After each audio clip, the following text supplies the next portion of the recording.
forgiveness.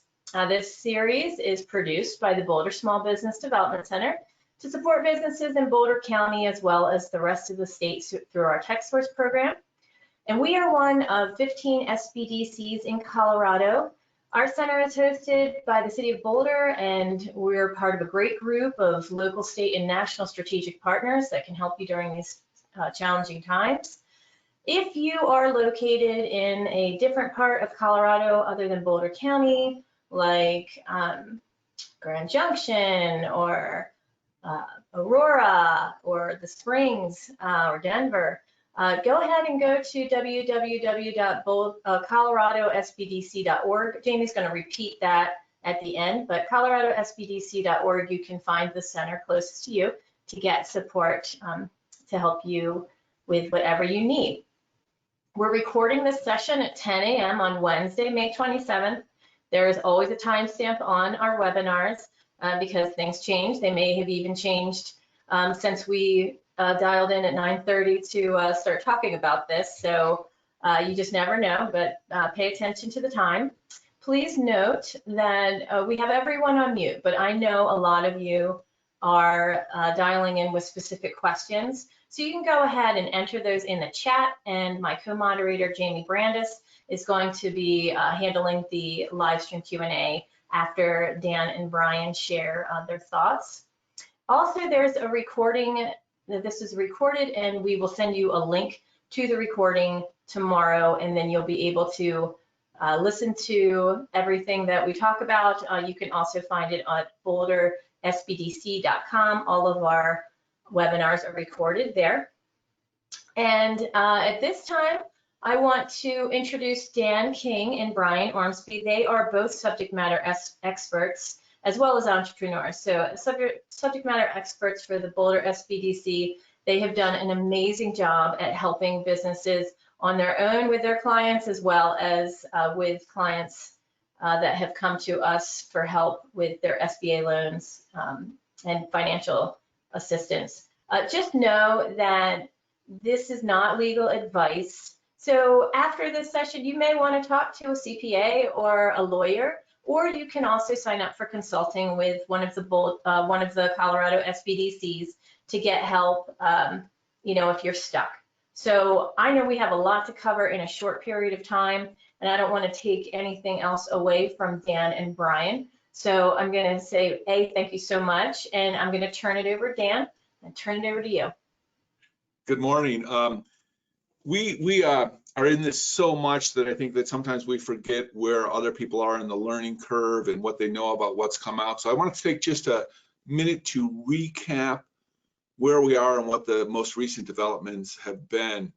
2 weeks ago on a Friday, the SBA released a loan application forgiveness form, an actual form document for the banks to use and for borrowers to use to apply for their forgiveness. That, of course, raised a lot of questions. Well, last Friday, they seem to like to put things out on Friday so we get to read them on the weekend. Last Friday, they issued further guidance on that form, which answered a lot of the questions, provided clarification on some of the things that we were still curious about, but didn't answer everything. And there's still some gray areas and loophole areas that we'll talk about today. But if you haven't looked at the application, you should, because you're going to need to fill it out. You need to start in the back of that application. You start with the worksheet and then work your way back up to the application itself. There's a number of different time frames that you can choose for to make some of these calculations, really quite a few different time frames. The only way you will know which time frame you should use is to run the calculations.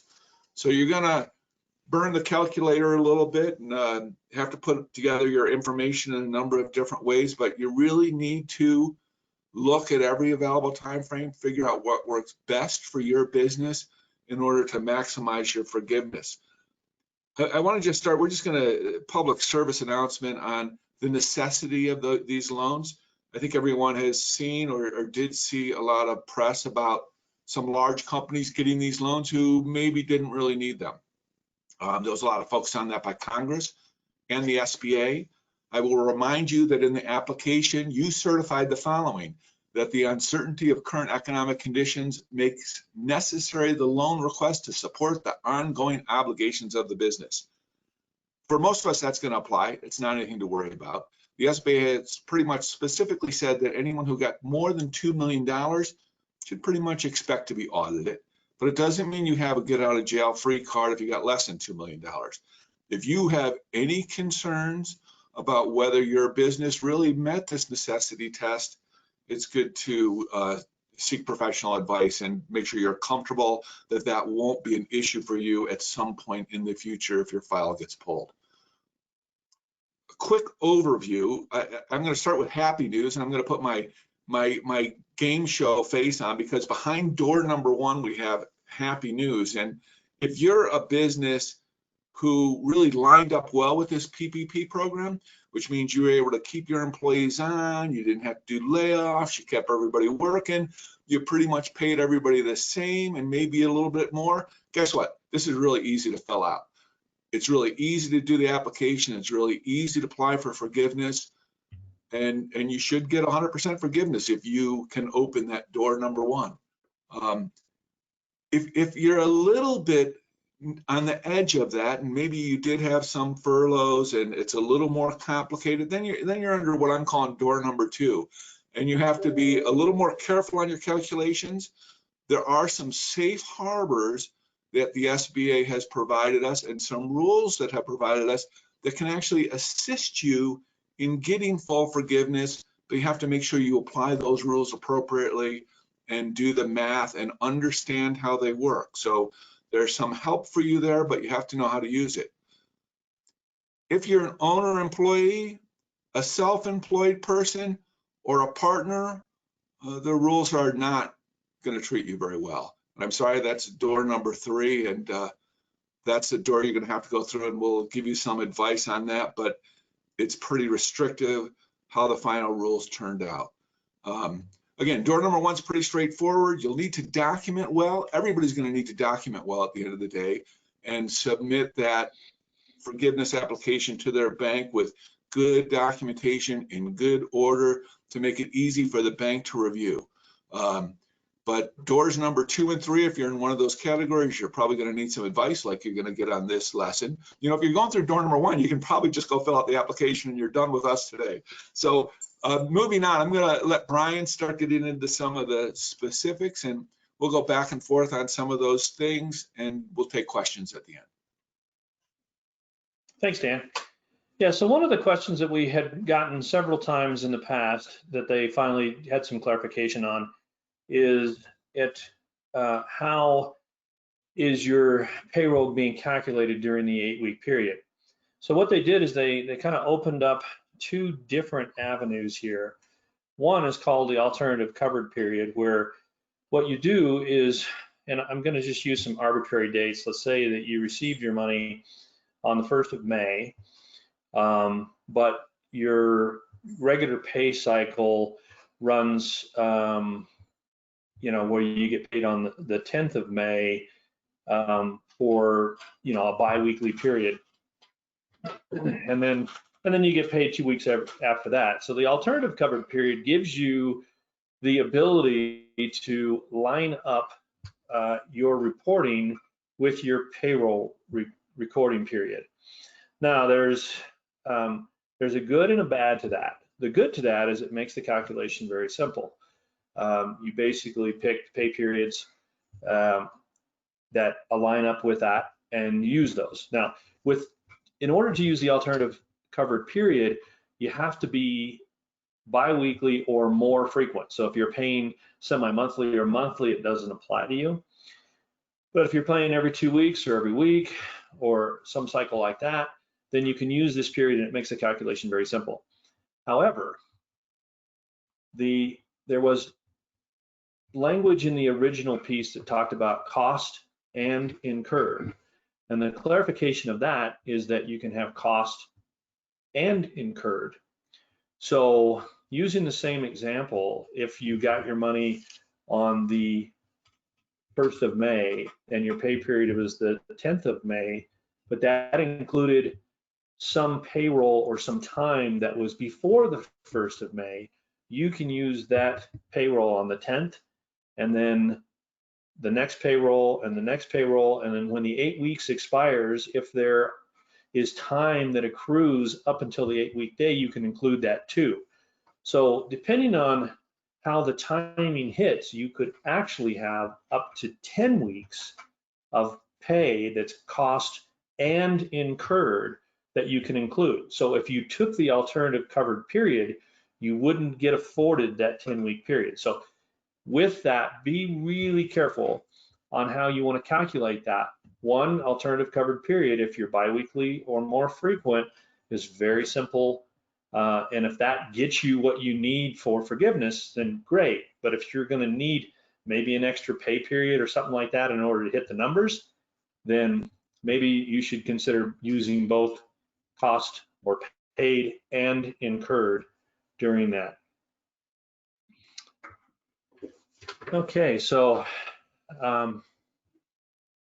let's talk a little bit about FTE computations and go into what goes on there. Now, so there's some of this that was also many questions on FTE, like what was an FTE? Was it 40 hours, or could it be as little as 30 hours, or that? So they clarified this, and 40 hours is the benchmark. It comes down to basically there are two methods, and in order to calculate FTE, like Dan said before, really you want to make sure that you come up with what works for you in order to make sure you get your FTE calculations correctly. So you're going to want to calculate probably both methods to make sure that you're hitting the numbers. So method one is to add up the average number of hours per week per employee during the designated period, and then divide by 40, and then round up to the nearest tenth. So if you came up with 3.75, it would be 3.8. And the maximum per each employee is 1 FTE. So if an employee has more than 40 hours, then that would have to be capped at 40 for that one employee. Method two is to basically count it by employee as employee. So you take each full-time employee, 40 hours or more, count them as one, take each part-time employee, and then count them based on how they qualify. So if they're 20 hours or less, they round up to a half. And if they're between 20 and 40, then they round up to a 10th decimal point of how that works. So if you're 30 hours, which would be 0.75, they would be 0.8. And you would add each one of those employees up to come up with that method. So that's how you're going to calculate the FTEs.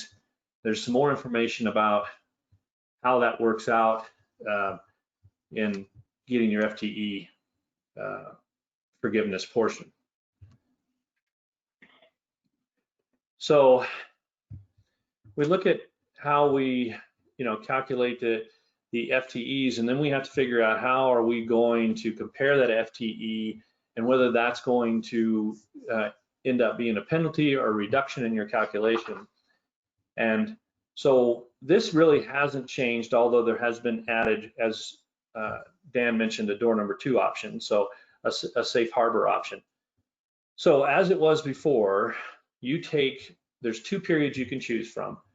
That February 15th of 2019 to June 30th of 2019, you calculate your average FTE of that period, or January 1st of 2020 to the end of February 29th of 2020, the average FTE there. Choose the one that's more favorable and compare that to your FTE count that you have calculated in my previous example.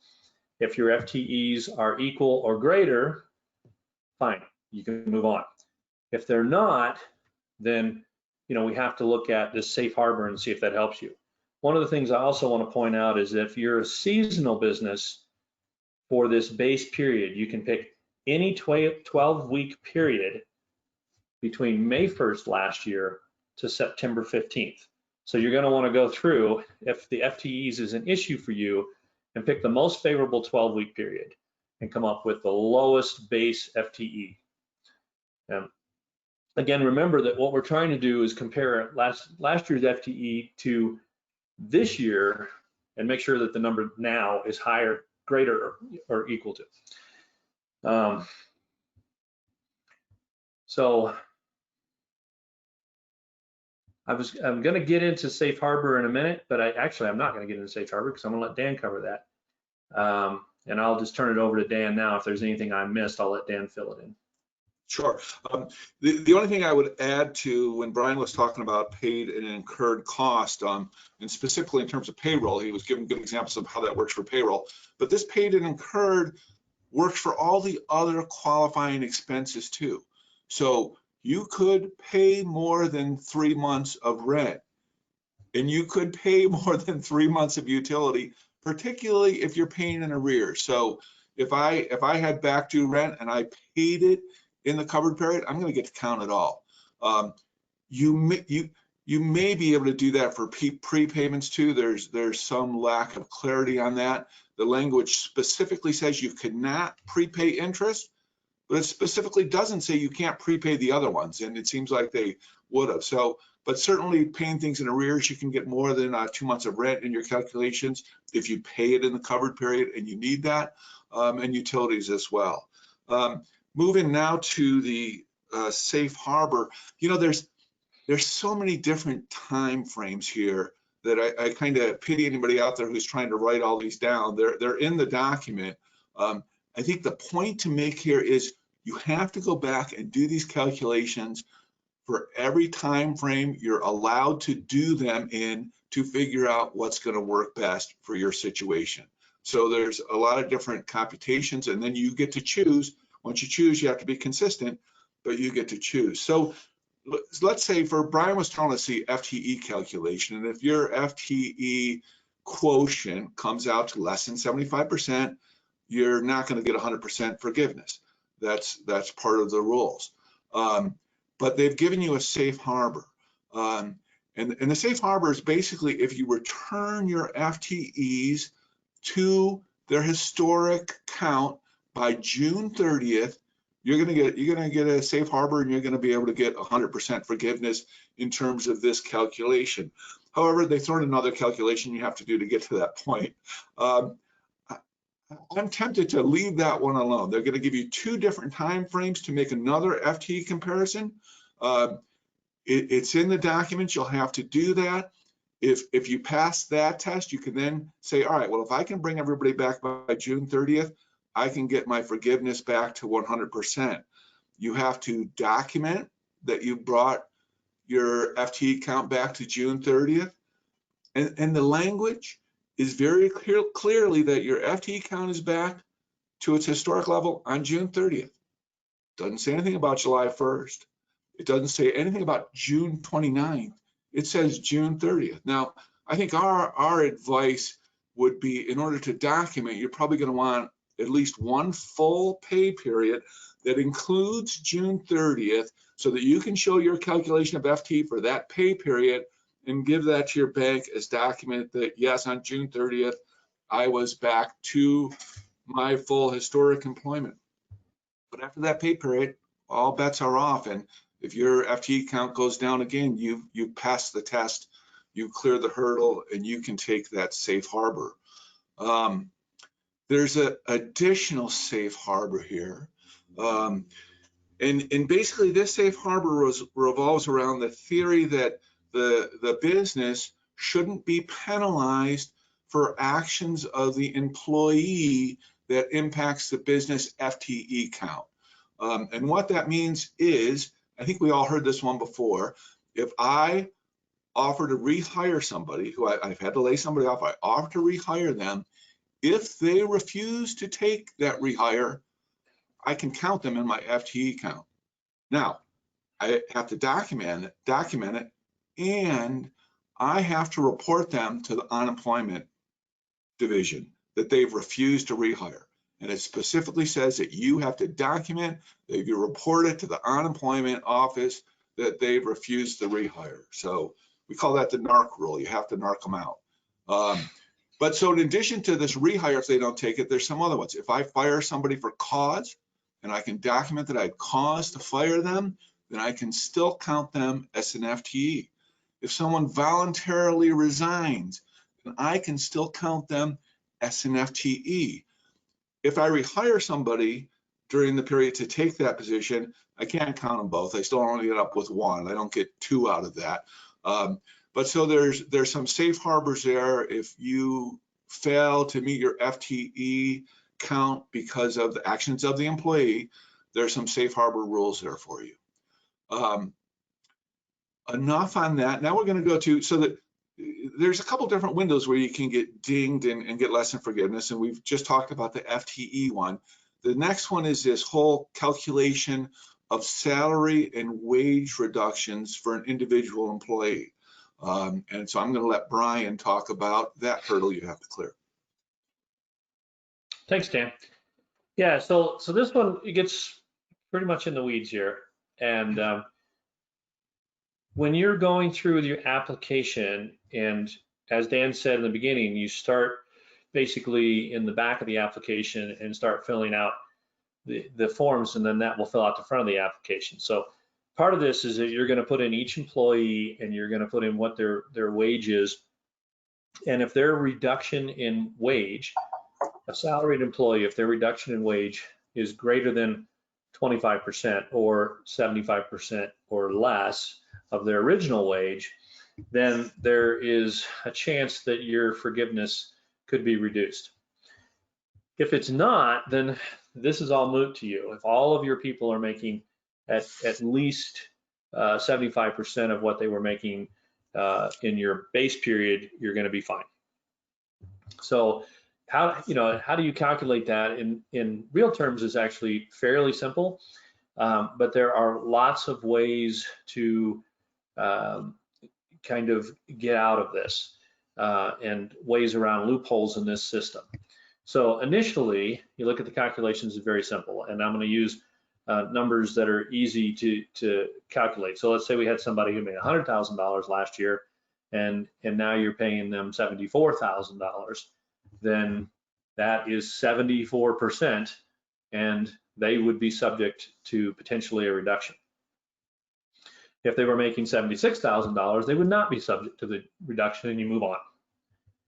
So if they're subject to reduction, now we have to talk about, are they actually going to be reduced?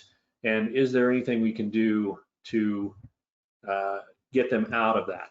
So the rules in here talk about when is your average annualized salary wage and what period that is.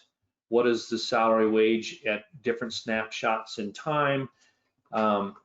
And so I could go into all this, but I would encourage you to take a look at this and try to figure it out and calculate each one. So the annual average salary between January 1st and March 30th of 2020 comes into play here. So you're going to want to calculate that. But if you're in some number that's below 75%, then there are ways. One of the safe harbors is, do you recover them back to their wage by June 30th?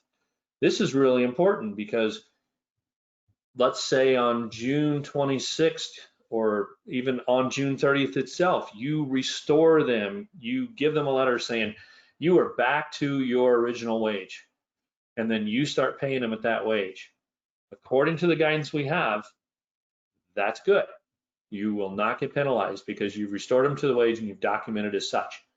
Now, in the guidance, it doesn't say how long you have to pay them at that wage. Do you pay them at that wage for a day or a week or 2 weeks, or do you have to prove that that's continuous? We have no clarity on that. Right now, as it appears, seems like you could pay them at their salary for a day and you would qualify. However, I don't know if we're going to get additional clarity in that area. So that in general is a safe harbor of that particular thing. So if you have people who are in that less than 75% group, please study this area and contact Boulder SBDC if you need more guidance. I could sit here and talk about this one all day long. The second point of this is if they're non-salaried employees. So the number of non-salary, what I'm talking about hourly employees, is based on the hourly rate, not the number of hours. So if you're paying somebody $20 an hour, just because you cut their hours in half does not mean that they don't qualify for the 0.75. It's only if you reduce their rate to 75% of 20. So reducing someone hours is not a ding here. Reducing their rate of pay is. So consider that if you have hourly employees. So another thing that can be considered in here is bonuses and commissions. So it kind of allows you to pick a period in the previous year if you are looking for a safe harbor. So you could in fact go back and pick a period that includes a bonus that would annualize them to a different number. So let's say you have an employee that is making $50,000 a year, but you have a period in last year where they received a fairly large bonus. If you annualize that short period of time, you could in fact, at least we believe from the information that we have, calculate their annual pay based on that short period of time. It would be over $100,000, and then you could take them out of the equation. So there may be some more clarity on that, but right now it reads as if, I can take this period of time and calculate them, and if I can annualize their salary by dividing it by to make it into a 52-week number, that if all of a sudden it looks like it's more than 100K, then they're no longer part of that group that can be reduced. Yeah, and I'll just throw in there for those of you who might be looking at the form, or when you go back and look at the form, this $100,000 cap really ties into, there's two tables on the worksheet. In table 1, you have to list everyone who made historically less than $100,000. And for each one of those employees, you have to do this test. Did I lower their wage by 25%? Table number 2, you list everyone who made $100,000 or more. And for those employees, you don't have to do this test of a 25% reduction on an individual basis. They're excluded from that calculation. So there may be reasons for you want to qualify people as $100,000 plus employees as opposed to under $100,000 plus employees. Brian did mention that calculation could involve bonuses or commissions that were paid in a certain pay period. I would just add that bonuses, hazard pay, commissions are also eligible for forgiveness during the covered period. So an option that avails itself to you is if you're close to making your 75% total wage payments, close but not there, you could very well consider giving out a bonus, a hazard pay bonus, a commission, a thank you gift certificate that you can run through payroll and make them pay taxes on, but make sure they get it as a taxable wage. Those things will qualify, and except for door number 3, which we're going to now, our owner employees, there seems to be no language that limits what that bonus or commission can be. We've advised people to be reasonable, and I think that's still good advice to be reasonable, but there's no language saying that you have to be reasonable. So I will leave that to your own judgment, your own interpretation. So now I'm going to get to door number 3, and this is for our owner employees, general partners, self-employed taxpayers, independent contractors, and the language is not kind. In terms of calculating what amount you can use for forgiveness, you are limited to what you made in 2019. So what you made in 2019, annual, they're divided up for an 8-week period, is the maximum amount you can claim, unless it was over $100,000, then you're limited by the $100,000 cap too. I really, there's some real pain in this one, and I think it misses the point. There are some people that this is probably fair for, and is going to work out all right. But I know many owner operators who have, you know, as owner operators, Brian and I have business. We always underpay ourselves because we're working for the future. Hit yourself on the head sometimes. But I know a lot of owner operators who have, during this period of time, have stepped in and have taken on operational duties that they had not performed before, and we're doing that in good faith with the assumption that they could take salary for those duties that they were performing. Well, this language prohibits that from doing it, and it seems very clear that it does that. Whether there'll be further guidance on this, we don't know, but certainly for now, the language is clear. I've been listening to a lot of webinars, and we're trying to stay up to speed on this. If you are an owner employee who falls into this bracket, you're really going to need to get some help to see what you can do. And there may be some ways to lighten this burden in terms of the amount you're going to get forgiven. I'm going to put this out there, so it's a thought in your mind, but certainly you'll need to seek qualified advice. I listened to a national tax attorney who has a theory that for owner employees, they may be able to start and fund a retirement account during this 8-week period, put 2019 money and 2020 money in that retirement account, and use that towards your forgiveness. I've gone back. I think I know where they think that loophole is. It involves reading footnotes, and it involves reading other sections. Whether it's a good loophole or not, I don't know. But as with this bill, as with any tax bill, loopholes are where big attorneys and big CAP firms can make their money, but can also save their clients money. So if you're an owner employee and this is going to impact you directly, you should get qualified counsel to look at this with you. I think that's the end of our prepared statements. Brian, anything you want to add that you think we've glossed over or missed before we go into questions? No, I was just going to say that, you know, for owner operators, generally you fall into two categories. One, you're doing a Schedule C as part of your tax return. The other is, if you're a partner, you're doing a 1065.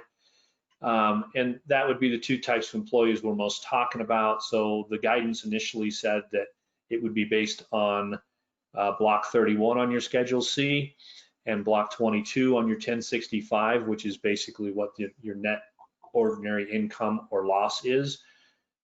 We have heard since then that if you're taking certain types of accelerated depreciation, you'll be able to back that out of that number to come up with the actual non-depreciated number.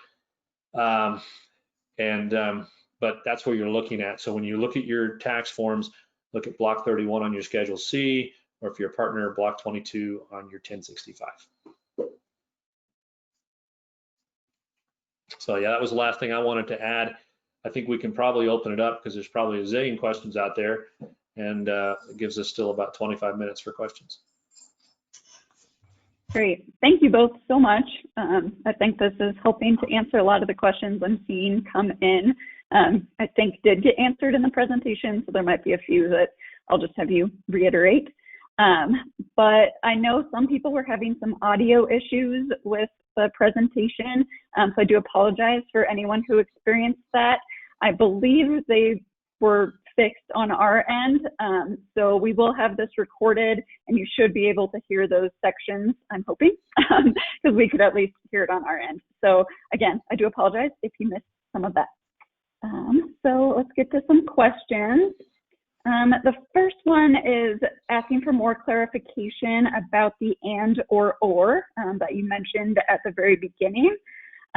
So they're saying that they've changed the wording from and to or for incurred and paid for payroll, but they're wondering if that's true for other qualifying expenses as well.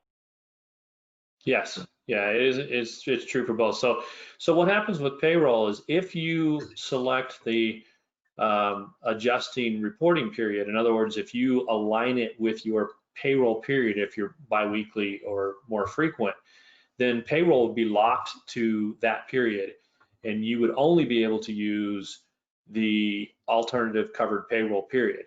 But for other costs, the paid and incurred applies. There's some, and you'll see this when you read through the guidance. This alternative covered period will only apply in most cases for your payroll calculations.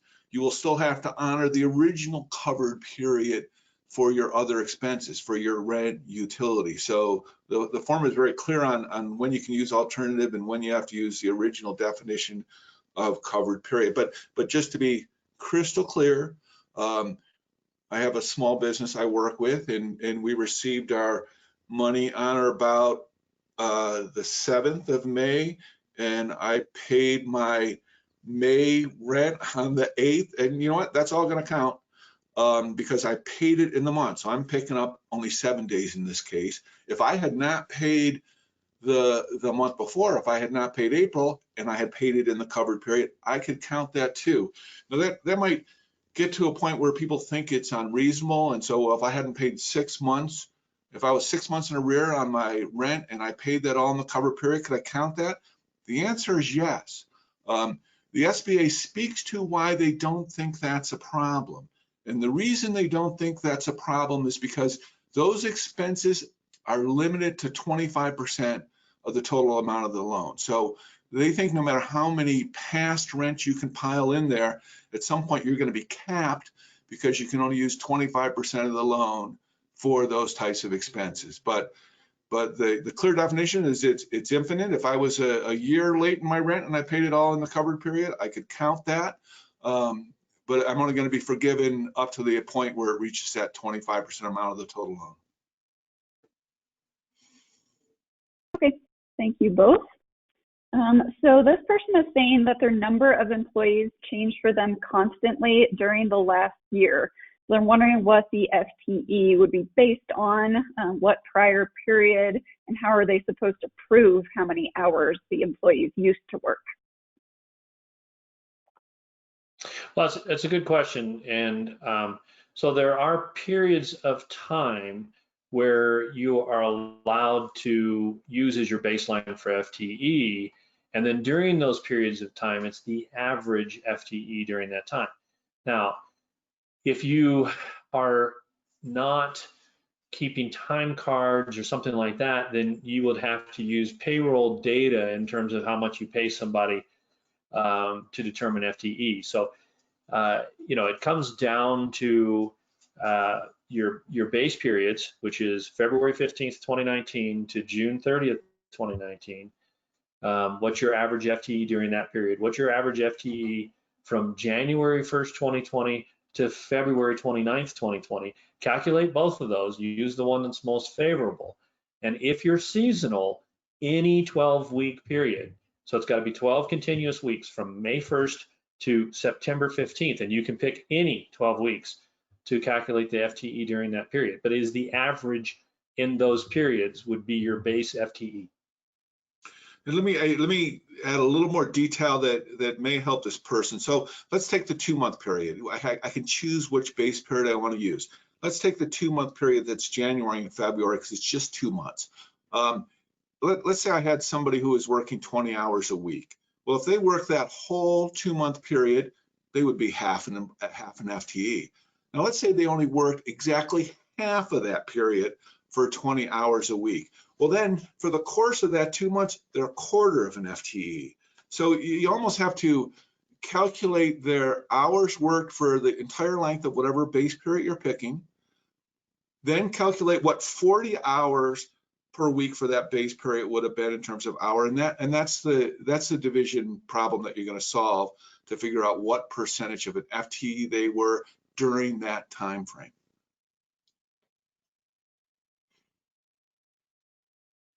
Okay, so there's some questions about seasonal businesses and how those are actually considered.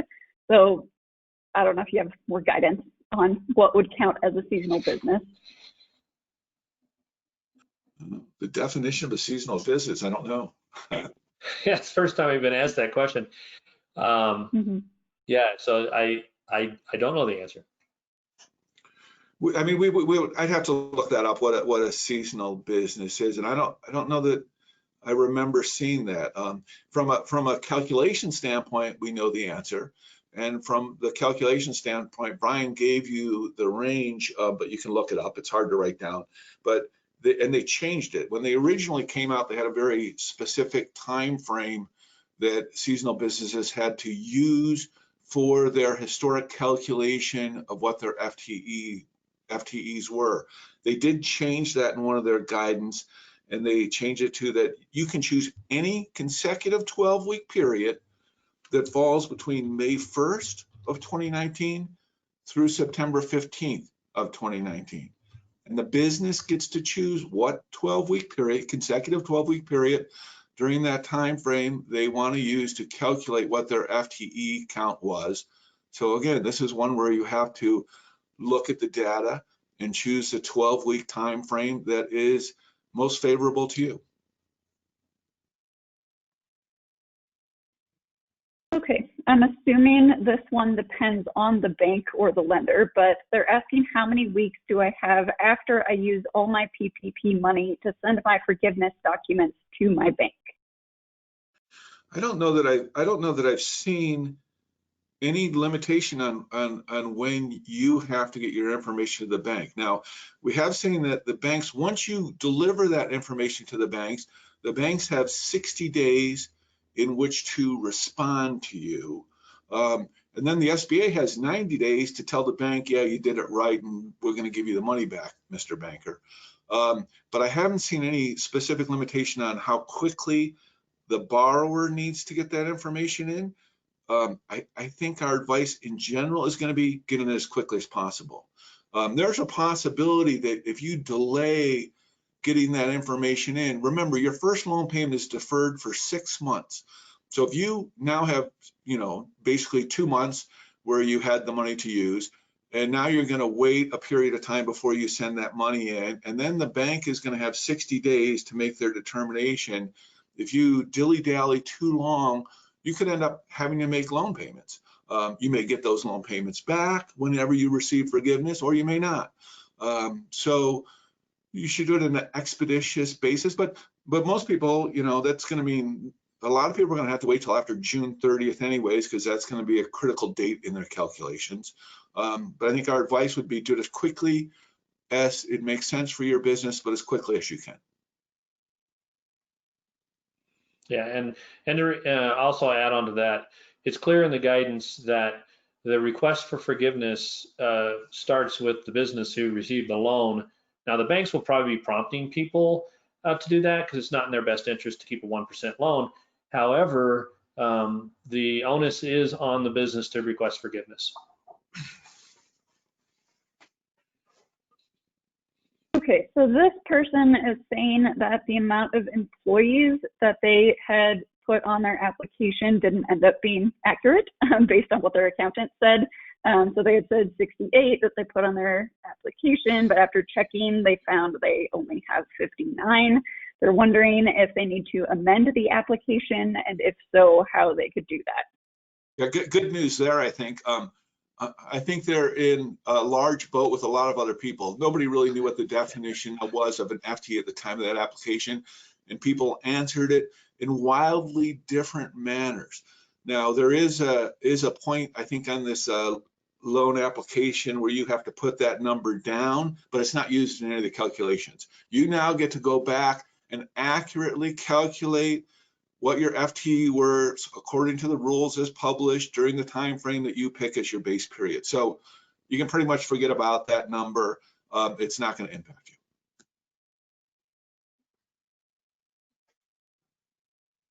you. Okay, so this person is asking about what some of the stuff that they could include in the forgiveness. So they're asking about rent for equipment, credit card, car loan interest, you know, some of those things that are kind of out of the ordinary potentially. Yeah, so the guidance is actually very, very clear. We talk about payroll and payroll associated costs. So where we include 401k, we include workman's comp, we can include vacation and things like that. Now that is the 75% portion, which is pretty clear. The 25% portion, there's still some nebulous information out there, but it talks about rent. Doesn't say rent of equipment, so we don't know if that's going to be. There actually is language in the most recent guidance, and I'm going to read it to you. It says payments on business rent obligations on real or personal property under a lease that was enforced before February 15th. Real or personal property, a business lease. So you can include that. Good. So. Yeah, no, and then of course the other costs are utilities. So when you start talking about interest on credit card debt and stuff like that, that is not in the calculations. But thanks for the clarity there, Dan. I hadn't seen that. Yep. Okay, then there's a question about the idle advance. They've heard that you can't use your idle advance as a grant if you've used your PPP. Is that true? You're gonna have to pay it back or take it as a loan. It's interesting because the loan application doesn't make that calculation. It's not in there. I keep looking, saying it's got to be there, but it's in all the language and it's in all the guidance and it's written everywhere that if you, let's again make easy numbers. It's sometimes easier. You receive $20,000 in a PPP and you receive $5,000 in an idle advance. The maximum amount you're going to be forgiven for that PP is $15,000. So they're not going to forgive you the portion that they gave you in the idle advance. So that $5,000, your choices are you pay it back when you apply for forgiveness, or you keep it as a loan and you pay it back according to the terms of that loan over the next 2 years. Yeah, the nice thing is the idle advance rolls into the PPP 1% loan, not into the 3.75 idle loan. So there is some good news there. I'm going to throw one more thing in here too, and this is opinion only, and so seek your own guidance and your own counsel. I listened to a very prominent tax attorney. There's been a question about, some people think it's to their advantage to keep this PPP money as a loan and use it for ordinary business purposes that might fall outside the definition of what the purposes are allowed in the PPP loan forgiveness. There's really been a question, and I know that our office has sent that question up to the SBA a number of times looking for a specific answer. And to the best of my knowledge, they have not received a specific answer. But the question has been, so what can I use that for? If I don't use it for payroll and rent and utilities, can I use it for any business purposes? The advice of this prominent national tax attorney was that after June 30th, there's limitations on what you can do with it June 30th. After June 30th, if you have PPP money that's not forgiven, so it's a loan to your business, you can use it on any expense that you choose to use it on. Now, we've asked for that specific several times to the SBA. We haven't gotten that. So that's one opinion that's out there. It is a pretty prominent person who rendered that opinion. So I give that to you for what it's worth. Okay, thank you. So there is a question about tips. They're wondering if they should consider tips from previous periods. Do they consider them in the 8-week period as well? Yes, tips, all forms of it's cash compensation. Yeah, so you know that gets to the age-old question for all my restaurant friends, and I've been a restaurant person for a number of times. Yeah, that means declared tips. You can't go back and count tips that you haven't been declaring. And of course, you should be declaring every penny in tips that everybody makes. But yes, declared tips are compensation, both historically and in the current period. Okay, so there's a few more clarifying questions about owner employees. So they're wondering how to define the amount they made. Is that per your tax return, the average of your draws from the company? And then there's also a question about, are the members of an LLC reporting taxes as an S Corp considered owner employees? Yeah, so there's a lot to that question. So when most people applied for their PPP, how they applied as an owner operator was different than the rules have been put out 2 weeks ago. So this is what has caused a lot of confusion, where people were using the amount that they were drawing last year. Banks took that, gave them money in PPP. Now the guidance is specifically, it is based on what is showing up on your tax returns for last year. So if you are an LLC, a single member LLC, you would use a Schedule C, would be on line 31. There are some stipulations about depreciation that could change that number some. On a partnership, it's going to be on your 1065 form, line 22. Now, if you're an S Corp, the rules are the same unless you are paying yourself as a W-2. And then that muddies the waters some, because your W-2 wages are what they are, and your profit on the bottom of your 1120S is what it is. So you have to look at both of those. And if you're in that situation, I really would, maybe contact us offline. We'll talk about your situation in particular, or contact your accountant or CPA, because S Corp muddies the waters if you're still doing either guaranteed payments or draws under S Corp election. I mean, I would, and maybe Jamie can send this out afterwards. We were going to mention that there is a free forgiveness calculator that is available that we think is pretty good. Your eyes are going to roll back in your head. It's not easy. It's a lot of work, but it's work that you have to do.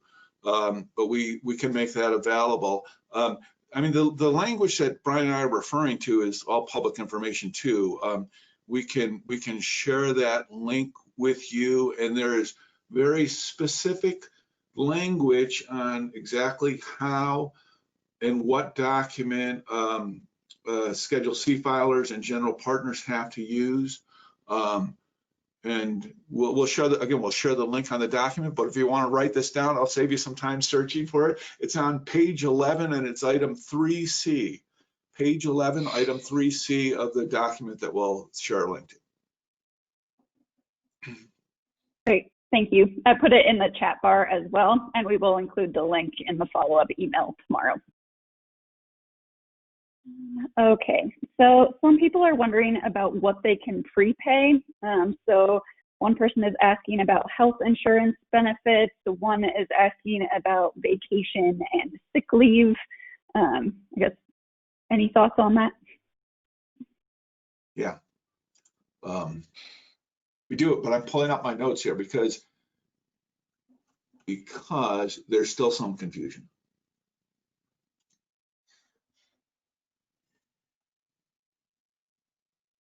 So while Dan's pulling that up, I just want to let you know that I've been looking at the questions also and give Jamie huge credit, because I have 7 pages of cut and pasted questions from this list, and we'll try to answer some of those after this. And again, not to take away, because I want Dan to be able to give that answer. But for those of you who have had some difficulty with the sound, Jamie mentioned that in the beginning, but just know we did see your comments. It is recorded, and you know, in these technological times, sometimes it's the, you know, it's the internet, it's the platform, it can be multiple things. We're seeing recordings just fine. So you can go and fast forward the recording and get those like snippets that you may have missed that Brian and Dan may have been talking and popped out. So you won't lose those good nuggets of information. So don't worry. Just wanted to let you know that we do see that. So prepayment of obligations, Brian had in our original notes for this presentation that we really don't know. And the truth is, we really don't know yet. And I'm gonna give you my thoughts and what I've seen in the documentations on this matter. There's one section in this in the new guidance where they specifically show you how to calculate incurred costs that you pay outside the period, and they show you how to include that and specifically what the calculation would be. They don't say anything in there about prepaid. There is in one section of the document a line item that specifically says you cannot pay interest in advance. You cannot prepay interest. It says it very specifically, interest cannot be prepaid. It very specifically doesn't say anything about any other expenses, which if I was a loophole guy looking for a loophole, I would say, look, you specifically called out interest. If you meant the other ones, why would you have not specifically called them out? So the truth is we really don't know. I think there's a strong argument to be made that since they specifically called out interest, they would have specifically called out rent and health insurance and other expenses if they meant to call them out, and they chose not to. So that's the best advice I can give you, is that we really don't know, but there's an argument to be made. Great. So I know there's been a ton of information changing with this. So there are some people asking where the best place is to go for updated information and when these changes come out from the SBA. And I will say, from the SBDC perspective, we're trying to get this stuff out as soon as possible, and there are tons of places that are trying to get this information out. But Dan and Brian, if you have any insights into other places you've been looking as well, that might be helpful. Yeah, well, I would say other than going straight to the SBDC websites, you can go straight to the U.S. Treasury website. They're putting in, I mean, they're the ones that are making the rules and putting the guidance, and they have a blow-by-blow thing when you go onto the Treasury website that tells you, here was the rules when we opened it, here was the rules a week later, and so the Treasury website, although it has gotten extraordinarily verbose, all the information is there. Yeah, I mean, we check it daily to see what pops up. My expectations are dwindling that there's going to be much more guidance coming out. Maybe there will be, but I think that we're pretty much at the tail end of that. And reading through all of it is not an easy task. Brian and I both had hair before this started. Well, not really, but yeah, and honestly, for owner operators, it really kind of makes the hair in the back of my neck, what little there's left, stand up with what they've done with owner operators. I would encourage any owner operator that is affected adversely from this to write your congressman and see if maybe the U.S. Treasury will change the rules. Pull out all the stops, because right now I believe what they did was try to make it easier for people who were doing guaranteed payments and or draws to come up with some evidence of proof. Oh, we'll just use what you had for 2019. I just don't think that they're business people and understand how that affects you. So I think if we can bring attention to that and light to that by writing your congressman and saying, hey, this is killing me. This is not how my loan was originally calculated, and we need a change in this rule. Hopefully, with enough voice, we can get some movement on that. I'll throw in too that the link that Jamie is sharing and will share for this calculator, it's by one of the large accounting firms. I forget who off the top of my head. They'll certainly be credited when you get that link. They're doing a good job trying to keep this updated. So when you go to that, it's an Excel spreadsheet that you can download, and it's going to say it's been updated for changes through this date. you start working with the most current one, but if a week goes by and you want to update your calculations or look at things, I would go and make sure you have the most current version, because they will change it as new information comes out. And I think they've done a good job of the straightforward things. But then there's these gray area things that we've talked about, like prepaid expenses and things like that, retirement accounts, that they're gray areas. All right, well, we're right up on time now. So I think, I'm sorry we didn't get to all the questions. There's a ton of them, so we will continue to follow up. As I mentioned, there are 15 SBDCs across the state. So if you're not located in Boulder, we do encourage you to go to coloradosbdc.org to find one that's nearest to you. Dan and Brian are both excellent consultants with us, so we're happy to get you connected for your particular situations. I know there's a lot of you who have a lot more questions. So thank you all for attending today. I'm sorry if you did experience those audio issues. We're going to get this posted as soon as possible and do the follow-up tomorrow. Anything else, Susie? Well, thank you, everyone. Good job. And again, we'll do our best to try to answer your questions. Thanks so much. Good luck, everybody. Thanks, everyone. Bye.